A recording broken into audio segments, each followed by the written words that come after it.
अस्सलाम वालेकुम दोस्तों, मेरा नेम मोहम्मद ज़ीशान है और स्टार्ट करते हैं छोटे से इंट्रोडक्शन के बाद ओएसआई मॉडल को।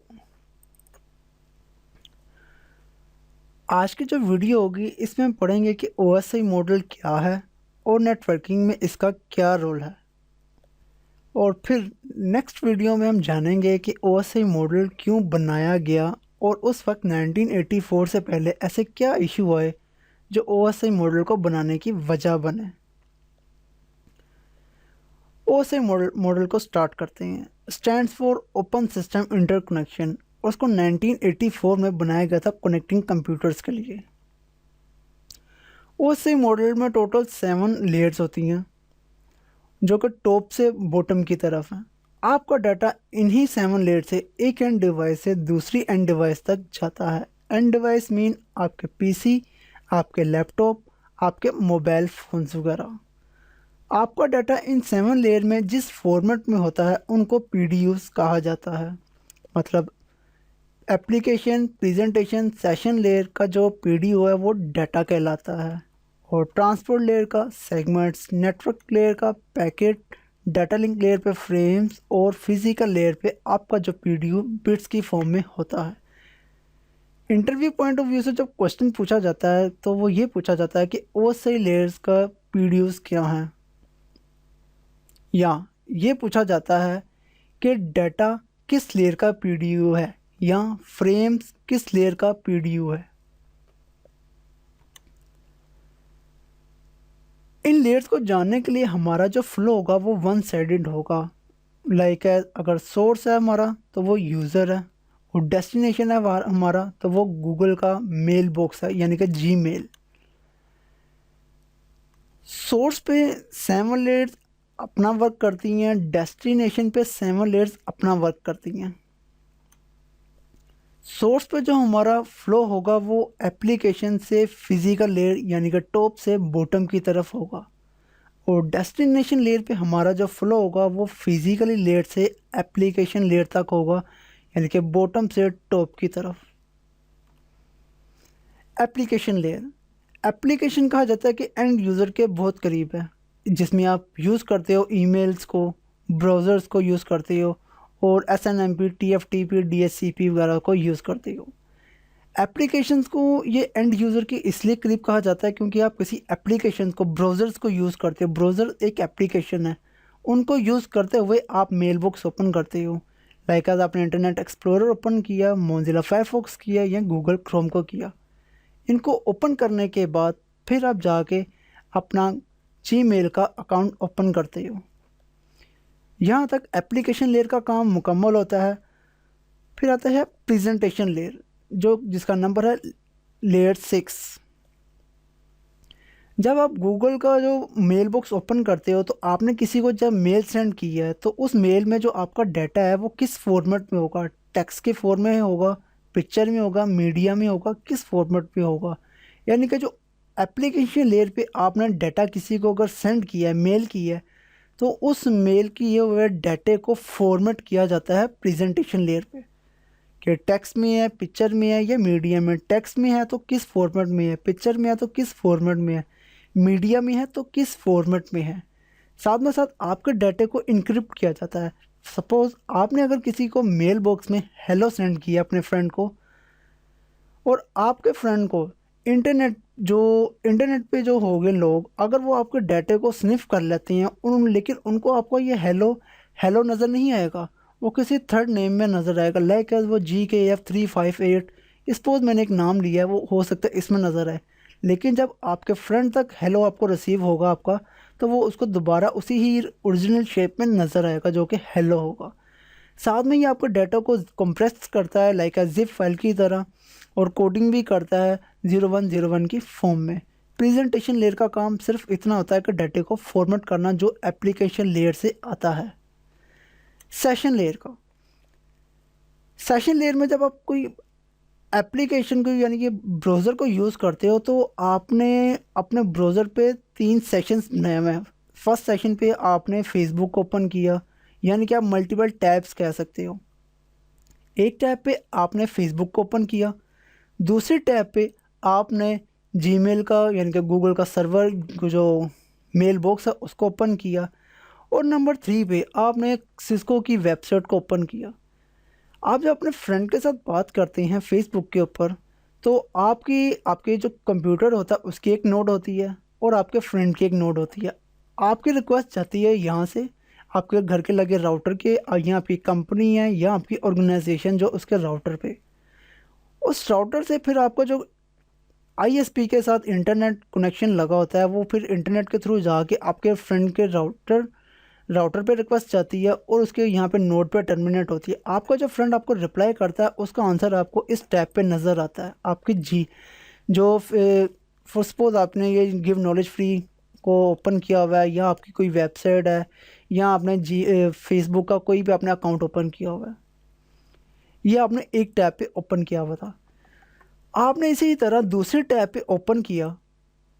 जब दूसरे टैब पे ओपन आपने जीमेल को किया, तो आपकी रिक्वेस्ट जाएगी आपके इस नोट से आपके राउटर की तरफ, राउटर से जाएगी इंटरनेट पे जाके गूगल का जो राउटर होगा रिक्वेस्ट वहाँ पे जाएगी, और ये यहाँ पे टर्मिनेट होकर इसका जो रिप्लाई आएगा वो इस टैब पे आएगा। अगर आप नोट करें तो दोनों की बारी जो आपका आईपी है वो बिल्कुल सेम है, लेकिन जो अगर चेंज हो रही है वो सिर्फ एक नंबर हो रही है। आपका जो आईपी है वो बिल्कुल सेम है, जो चेंज हो रहा है वो सिर्फ आपका एक नंबर है। ये नंबर, इनको पोर्ट नंबर भी कहा जाता है और इनको सॉकेट भी कहा जाता है। आपका आईपी जब एक होता है, आपने एक सेशन ये क्रिएट किया, आपका यहाँ भी आईपी सेम था, यहाँ पे क्रिएट किया, यहाँ भी आईपी सेम है, ये सेशन इस्टेब्लिश किया, यहाँ भी आईपी सेम है। जो चेंज हो रहा है वो आपकी पोर्ट नंबर चेंज हो रही है। सिर्फ इतनी सी ये पोर्ट नंबर के चेंज होने से आपकी कम्युनिकेशन होती रहती है। ये काम था इतना सेशन लेयर का, कि आपके जो सेशंस बनाना होते हैं कि एक टैब एक सेशन, दूसरी टैब पे दूसरा सेशन। आईपी एक ही होता है और उस आईपी के आगे कोलन के साथ आपका पोर्ट नंबर अटैच हो जाता है। ये आपको नज़र नहीं आता, ये हिडन आपका कंप्यूटर बैकएंड पे वर्क कर रहा होता है। ये अगर आपने अपने कंप्यूटर पे देखना है कि मल्टीपल सेशंस क्रिएट हुए हैं, तो आप अपने CMD कमांड पे जाएं, वहाँ पे जाकर लिखें नेट स्टेट, NETSTAT स्टेट। आपको आपके कंप्यूटर पे जितने सेशंस बने होंगे, इस्टेब्लिश और टाइम आउट सब नज़र आ जाएंगे, जो से कनेक्शन या सेशंस क्रिएट हुए होंगे। ट्रांसपोर्ट लेयर वर्क करती है टू डिवाइसेस के दरमियान। OSI मॉडल की सबसे बड़ी लेयर कहा जाता है इसको, और ये एंड टू एंड कम्युनिकेशन करती है। इसको OSI मॉडल का दिल भी कहा जाता है। अगर ये OSI मॉडल की सबसे बड़ी लेयर है, तो फिर इसके काम को भी डिवाइड किया गया है 3 हिस्सों में, यानी कि सेगमेंटेशन में, फ्लो कंट्रोल में, रिलायबल और अनरिलायबल डाटा में। तो देखते हैं सेगमेंटेशन को। सेगमेंटेशन, सपोज आपका एक पीसी है और आपका इंटरनेट के थ्रू आप कनेक्ट हैं, और टोरेंट से आपने 2 GB की एक मूवी डाउनलोड की, और आपके इंटरनेट की स्पीड है 8 Mbps।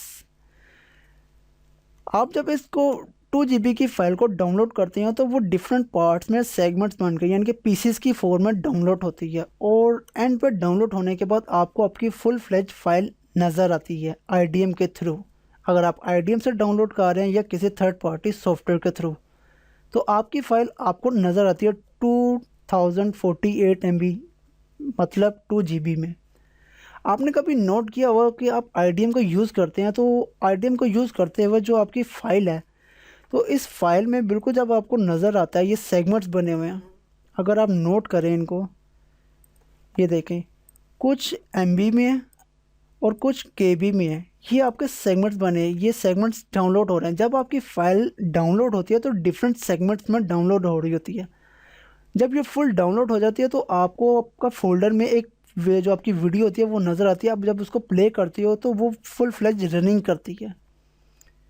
ये जो पीसीज में डाउनलोड हुई है इनको कहा जाता है सेगमेंटेशन। ये सेगमेंटेशन जब मिल के एक फ़ाइल बनाते हैं तो उसको कहा जाता है फ्रेगमेंटेशन। सेगमेंटेशन मीन पीसीज कर देना, और पीसीज को दोबारा कलेक्ट करके एक फ़ाइल बना देना, उसको कहा जाता है फ्रेगमेंटेशन। फ्लो कंट्रोल, आपके 2 पीसी हैं i7 और i3। आपने डाटा सेंड करना है i7 से i3 की तरफ। जब आप i7 से i3 की तरफ कोई भी एक फ़ाइल सेंड करते हैं जिसका साइज़ है 1 GB, अब जब 1 जीबी को सेंड करते हैं 1 जीबी की फ़ाइल, तो वो पार्ट्स में इनके सेगमेंट्स में डिवाइड होती है। 512 के 2 सेगमेंट्स बनेंगे और वो सेंड होंगे कुछ यूँ। अब जब यूँ सेंड होंगे तो 512 के जब 2 सेगमेंट्स आएंगे तो i3 जब उसको रीड करेगा, हो सकता है एक सेगमेंट में 512 MB, दूसरे सेगमेंट में फिर 512 MB। हो सकता है एक को रीड करते वो टाइम ज़्यादा लगाए, तो उतनी ही देर में आपका 512 MB का दोबारा सेगमेंट आ गया। उसने अभी तक पहले को नहीं था पढ़ा, आपने 512 MB का दोबारा सेगमेंट उसको सेंड किया। जब आपने उसको दोबारा सेंड किया तो उसकी जो मेमोरी का बफर था, आपके जो कोई भी कंप्यूटर्स होते हैं उनके कंप्यूटर्स के आगे एक बफर लगी होती है। लाइक ये आपका जो कंप्यूटर है इसके आगे एक कंप्यूटर बफर है। हो सकता है आपने इनको लैन के थ्रू कनेक्ट किया हो, या आपको किसी वाईफाई या ब्लूटूथ डिवाइस के थ्रू एक दूसरे को आप डाटा सेंड कर रहे हो। इनके आगे एक बफर लगी होती है। आप जब डाटा सेंड करते हो तो इस सेंड के आगे एक, फिर आप किसी को अगर डाटा सेंड करते हो ना, ज़्यादा सेगमेंट बना देते हो, तो उनके यहाँ पे क्यू बन जाती है। या लाइक एज आप एक जग समझ लें, आपको जो 512 MB का अपने 1 GB को डिवाइड करते हैं 2 पे, तो 512 MB के 2 सेगमेंट बने। आपके कंप्यूटर ने अभी इसको रीड किया, अभी एक को रीड किया इसको, और ये आपने उतनी देर में वो पहले को रीड करता, आपने साथ ही इसको दूसरे को सेंड कर दिया। उसकी i3 एक स्लो है, i7 एक फास्ट जनरेशन कंप्यूटर लैपटॉप है। i7 अपने फास्ट जनरेशन होने की वजह से ज़्यादा सेगमेंट्स बना के भेजेगा i3 की तरफ। i3 एक पुराना लैपटॉप है, पुरानी जनरेशन है, उसके जो मेमोरी का बफर है, यानी कि स्पीड डाटे को सेंड एंड रिसीव करने की या रीड करने की, वो i7 के बराबर नहीं है। i3 i7 को एक एक्नॉलेजमेंट मैसेज भेजेगा कि यार मैं एक छोटा सा लैपटॉप हूँ पुरानी जनरेशन का, तुम एक i7 हो, मैं i3 हूँ, क्या तुम मुझे इस फाइल के छोटे से छोटे पीसेस बना के सेंड करोगे? i7 कहेगा क्यों नहीं, मैं तुम्हें अभी सेंड कर देता हूँ। वो उसको डिफरेंट पार्ट्स में सेंड करता रहेगा फाइल को। i7 जब आपको सेगमेंट बना के भेजेगा i3 को, तो वो सेगमेंट छोटे छोटे पार्ट्स में डिवाइडेड होंगे जो इसकी क्यू में जमा ना हो। अगर इसकी क्यू में ये जमा होने लग गए यहाँ पे, तो इसकी मेमोरी में बफर आ जाए, कंजेशन आ जाएगी, जो कि आपके डाटे को स्लो कर देगी एक सोर्स से एक डेस्टिनेशन पे सेंड करते हुए। इस कंजेशन से बचने के लिए हम इस क्यू से बचने के लिए या कंजेशन से बचने के लिए इस पार्ट्स को डिवाइड कर देते हैं, फिर हम इनके पार्ट्स बना के सेगमेंटेशंस कर देते हैं, और ये तब तक करते रहते हैं जब तक i7 i3 नहीं बन जाता। रिलायबल और अनरिलायबल डाटा, रिलायबल टीसीपी को कहा जाता है और अनरिलायबल यूडीपी को कहा जाता है। टीसीपी को डिफरेंट नेम से भी पुकारा जाता है, कनेक्शन ओरिएंटेड, और यूडीपी को भी कनेक्शन लेस से पुकारा जाता है। अब टीसीपी क्या वर्क करता है? टीसीपी स्लो है। इसकी वजह क्या है स्लो होने की? वो कुछ यूँ है, आपका एक फ्रेंड है, सपोज ये आप हैं, कोई भी आप ले लीजिए, यानी कि आप सोर्स हैं और ये आपका फ्रेंड है। आपने अपने फ्रेंड से जब मिले तो आपने उसको सलाम किया, आपके फ्रेंड ने आपके सलाम का जवाब दिया, इसका मतलब उसने एक्नॉलेजमेंट आपकी तरफ भेजी, आपके सलाम का जवाब दिया। ये आपका आपके दोस्त की तरफ कनेक्शन बना, लेकिन आपका दोस्त भी आपके साथ कनेक्शन बनाना चाहता है। उसने भी आपको सलाम किया और आपने भी उसके सलाम का जवाब दिया। इसका मतलब आपने अपने दोस्त को सलाम किया, आपका सेशन बना, आपके दोस्त ने आपको सलाम किया, आप उसका सेशन बन गया। इसका मतलब है ये 3 वे हैंडशेक हो गया। टीसीपी को 3 वे हैंडशेक भी कहा जाता है। इसका मतलब है क्योंकि इंटरनेट पे आप जितनी बैंडविड्थ को कम यूज़ करेंगे ना, उतना ही ज़्यादा फ़ायदेमंद होता है। हम चाहते हैं कि हमारी बैंडविड्थ कम यूज़ हो और हमारी कनेक्टिविटी जो फास्ट हो, राउटिंग फास्ट हो। इसलिए हमारा टीसीपी स्लो है, क्योंकि आप जा रहे हैं, आप सलाम कर रहे हैं, आपके सलाम का जवाब आ रहा है। यूडीपी, आज के दौर में आपकी जितनी भी ऑडियो वीडियो वॉइस कॉल होती है वो सारी यूडीपी होती है। अब देखें, टीसीपी में आपने जब सलाम किया तो आपके सलाम का जवाब आया, आपके फ्रेंड ने भी आपको सलाम किया, आपने उसका जवाब दिया। टीसीपी जो यूडीपी होता है, आप जब किसी के साथ वॉइस कॉल करते हो, आप किसी को हेलो सेंड करते हो, तो आपका ही हेलो आपको दोबारा रिसीव नहीं होता कि आपका हेलो ये कहे कि मैं डेस्टिनेशन पे पहुंच के आपकी तरफ दोबारा आ रहा हूँ कि मैं पहुंचा हूँ या नहीं, ऐसा नहीं होता। आपका जो हेलो आपके डेस्टिनेशन पे पहुंचेगा, तो डेस्टिनेशन पे पहुंच के आपके फ्रेंड को सुनाई देगा।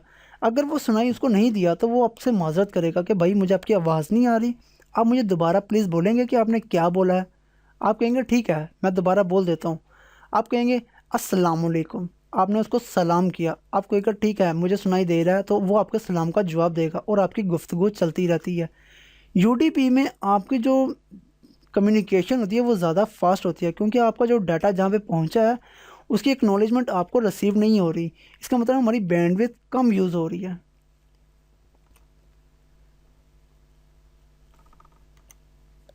Network layer, layer 3। Interview point of view से ये जो जितने भी लास्ट के 3 लेयर्स हैं ना, इन पे बहुत ज़्यादा क्वेश्चन पूछे जाते हैं कि लेयर 3 पे क्या वर्क करता है, राउटर करता है, स्विच है या हब है। तो आप जवाब दे सकते हैं राउटर। अब नेटवर्क लेयर पे जो वर्क करते हैं वो लॉजिकल एड्रेसेस होते हैं, लाइक आपके आईपी एड्रेसेस जो कि लॉजिकल होते हैं, जिनका फॉर्मेट कुछ ही होता है। ये 32 बिट का आईपी एड्रेस होता है। उन पर राउटिंग प्रोटोकॉल जो वर्क करते हैं ओएसपीएफ और ईआईजीआरपी। राउटेड प्रोटोकॉल में आईपी, आईपीएक्स, जो आईजीएमपी और आईसीएमपी वर्क करती हैं। एक ये भी क्वेश्चन पूछा जाता है कि what is the difference between routing protocol and routed protocol. दो डिफरेंस है इन दोनों में। राउटेड प्रोटोकॉल आप यूज़ करते हो और उनके ऊपर आप राउटिंग प्रोटोकॉल चलाते हो। राउटेड आज के दौर में जो यूज़ हो रहा है वो आईपी या आईसीएमपी यूज़ हो रहे हैं। वर्जन 4 वर्जन 6 मतलब आईपी का वर्जन 4 यूज़ कर रहे हो या वर्जन 6 यूज़ कर रहे हो, ये डिफरेंस है दोनों में। इनको यूज़ करते हुए आप ओएसपीएफ या ईआईजीआरपी को कॉन्फ़िगर करते हो। साथ में साथ ये जो नेटवर्क लेयर वो बेस्ट पाथ को भी डिफाइन करता है कि आपके एक सोर्स से एक डेस्टिनेशन पर जाने के डिफरेंट अगर पाथ हैं तो वो कौन से बेस्ट पाथ को डिफाइन करता है। लाइक ये ट्रैफिक वार्डन की तरह वर्क करते हैं, जो कि लेफ़्ट एंड राइट की तरफ इंडिकेटर दे के आपके ट्रैफिक को मूव करता है। बेस्ट बात कुछ ऐसी है कि आपके ये सोर्स हैं और ये आपके घर का राउटर है। आपने फेसबुक को ओपन करना, यूज़र नेम और पासवर्ड दिया और ये फेसबुक का राउटर है। एक तो ऊपर का रास्ता है जिस पे 3 है, 3 राउटर लगे हुए हैं। एक रास्ता नीचे का दरमियान का है जिसमें 2 हैं और एक रास्ता नीचे सिर्फ एक सिंगल राउटर है। आपका राउटर जो डिफाइन करेगा कि यार ऊपर के रास्ते में 3 राउटर आ रहे हैं, इसका मतलब है मुझे एक से गुजरूंगा फिर दूसरे से फिर तीसरे से, राउटिंग टाइम ज़्यादा लेगा, डिले ज़्यादा आएगा। इसी तरह जब आपकी ट्रैफिक इस दूसरे दरमियान वाले रास्ते से जाएगी तो वो कहेगी कि यार 2 राउटर आ गए, थोड़ा सा और कम्युनिकेशन फास्ट हो जाएगी, डिले कम आएगा। जब वो देखेगी कि तीसरे राउटर की तरफ कि ये अकेला राउटर है और मेरे रास्ते में डेस्टिनेशन में सिर्फ एक राउटर आ रहा है, तो कम्युनिकेशन ज़्यादा फास्ट होगी। ये होता है कि बेस्ट पाथ को डिफाइन करना। Data link layer, OSI model में ट्रांसपोर्ट लेयर के बाद ये सेकंड नंबर पे लेयर है जो कि बड़ी है, इसलिए इसके पार्ट को 2 हिस्सों में डिवाइड किया गया है। इसमें फर्स्ट पे एलएलसी और नंबर 2 पे मैक एड्रेस। एलएलसी को अपर लेयर के साथ वर्क के लिए डिफाइन किया गया है, जो कि अपर लेयर के साथ हेल्प के तौर पर वर्क करती है।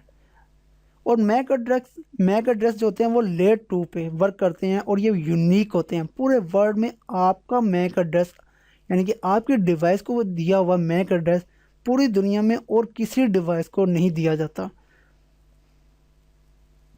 लाइक आपके मोबाइल फ़ोन्स, आपके लैपटॉप्स, आपके पीसी, इनको दिया हुआ मैक एड्रेस आपके अलावा और किसी के पास दुनिया में नहीं होगा। डाटा लिंक लेयर पे जो आपके प्रोटोकॉल्स वर्क करते हैं वो लैन में होगा या वायरलेस में होगा। कनेक्टिविटी आपकी या लैन के थ्रू होती है या वायरलेस के थ्रू होती है। प्रोटोकॉल जो वर्क करते हैं वो आईएसआईएस, फ्रेम रिले या आपके पॉइंट टू पॉइंट कम्युनिकेशंस एचटीएलसी वगैरह होते हैं।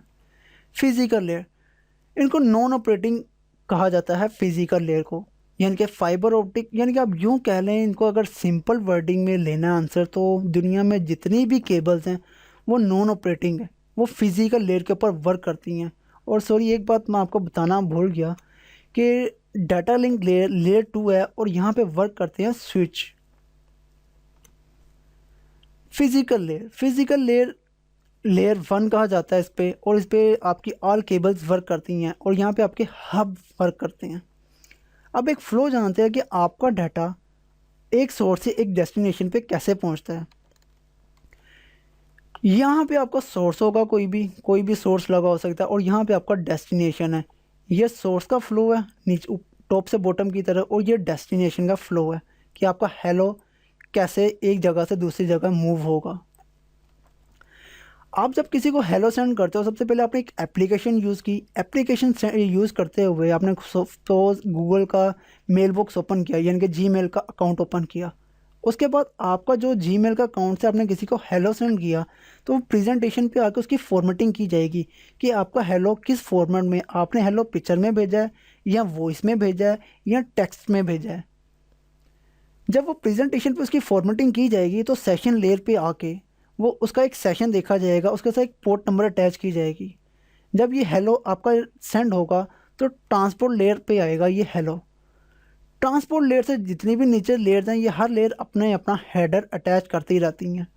सपोज ट्रांसपोर्ट लेयर ने हेडर अटैच किया और ये हेडर चला गया नेटवर्क लेयर पे।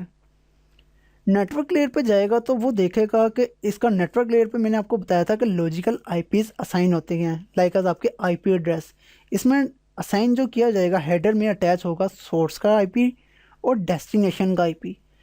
दोनों अटैच होने के बाद आपका हेडर चला जाएगा डाटा लिंक लेयर के ऊपर। डाटा लिंक लेयर इसके ऊपर अपना हेडर अटैच करेगी। वो देखेगी कि सोर्स का मैक क्या है और डेस्टिनेशन का मैक क्या है। पूरा हेडर कंप्लीट होने के बाद ये चला जाएगा फिजिकल लेयर के ऊपर। फिजिकल लेयर के बाद आपका डाटा आपके राउटर पे जाएगा, और राउटर पे वो बिट की फॉर्म में 0101 की फॉर्म में वो इंटरनेट पे जाके डेस्टिनेशन पे पहुंचेगा। डेस्टिनेशन पे पहुंच के वो फिजिकल लेयर पे जाएगा। फिजिकल लेयर उसको डाटा लिंक लेयर पे भेजेगी, तो डाटा लिंक लेयर अपना हेडर उतारेगी। वो देखेगी कि सोर्स का मैक क्या है और डेस्टिनेशन का मैक क्या है। ये देखने के बाद वो अपना हेडर उतारेगी और उसको नेटवर्क लेयर पे भेज देगी। नेटवर्क लेयर को फिर ओपन करेगा हेडर को। वो देखेगा कि सोर्स का आईपी क्या है और डेस्टिनेशन का आईपी क्या है। ये देखने के बाद वो अपना हेडर उतारेगा और उतार के उसको ट्रांसपोर्ट लेयर के ऊपर भेज देगा। ट्रांसपोर्ट लेयर के ऊपर जब जाएगा, तो आपका डाटा एप्लीकेशन लेयर पे सेशन लेयर के जो आपके फ्रेंड ने जो भी सेशन ओपन किया होगा, उस सेशन के को ऊपर यानी कि उस सेशन के ऊपर ओपन होगा आपका डाटा।